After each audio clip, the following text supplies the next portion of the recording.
Given that Porsches tend to waltz whatever track battles they compete in, this one was always going to produce a shock result.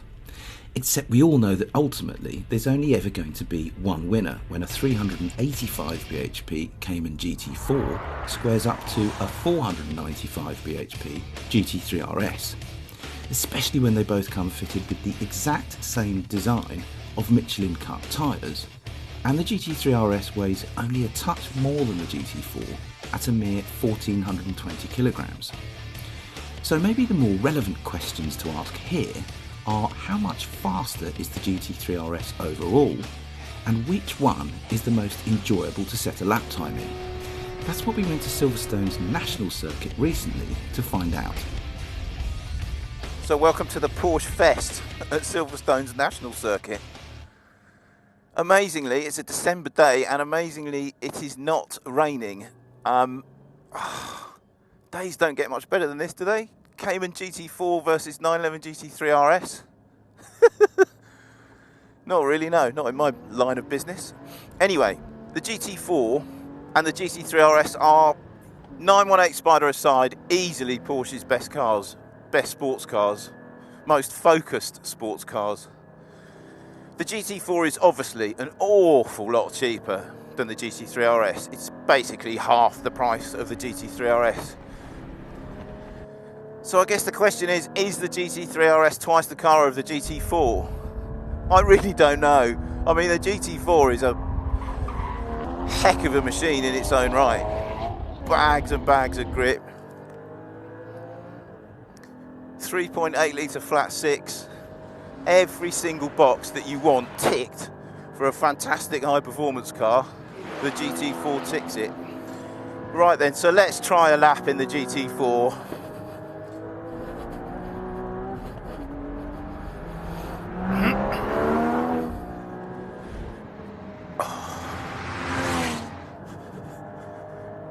It's lovely through there, it really is.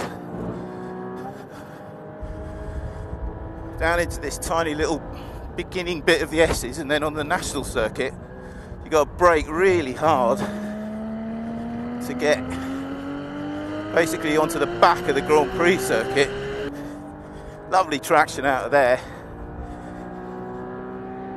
Listen to that motor, it just sounds fantastic.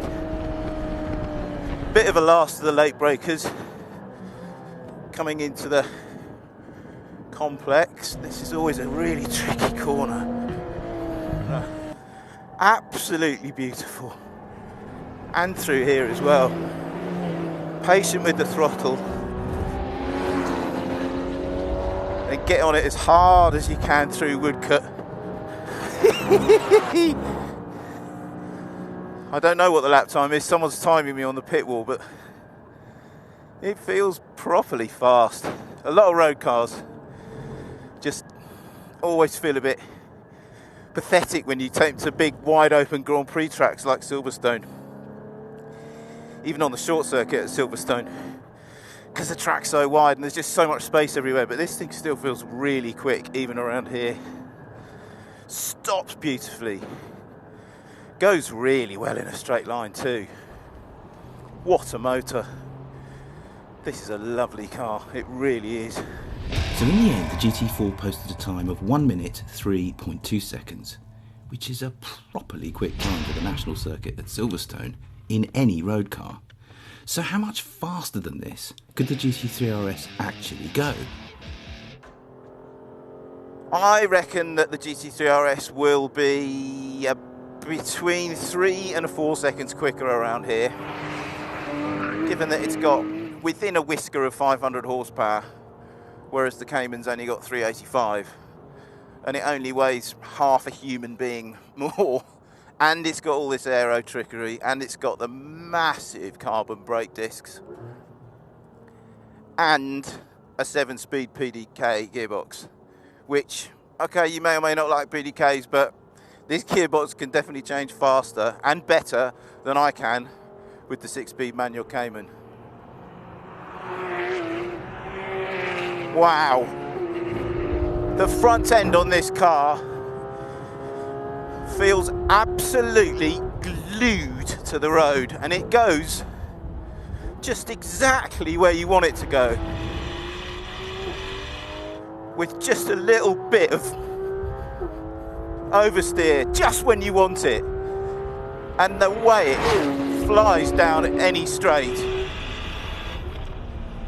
I mean, I know it's got a set of number plates on it, but it feels like a racing car, this thing.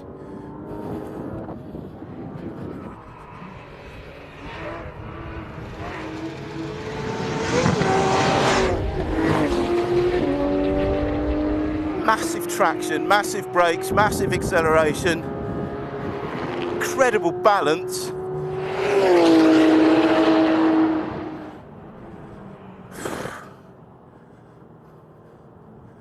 My word. I don't know what to say. It's absolutely off the dial, this car.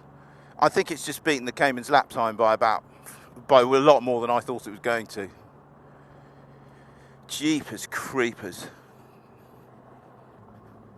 It's outrageous. It's outrageous, this car, but in a really good way.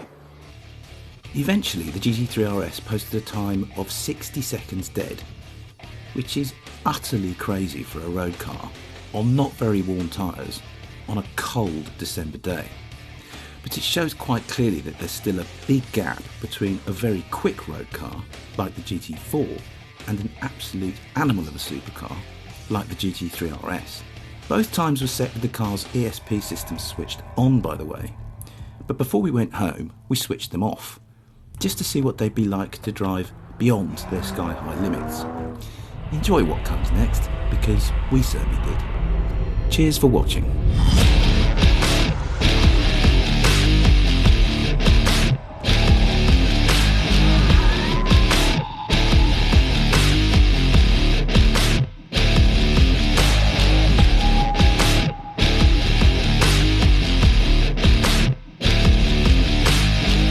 Click on the video windows to watch a track battle between two classic Nissan GTRs, or watch a first drive of the Lamborghini Huracan LP 580-2.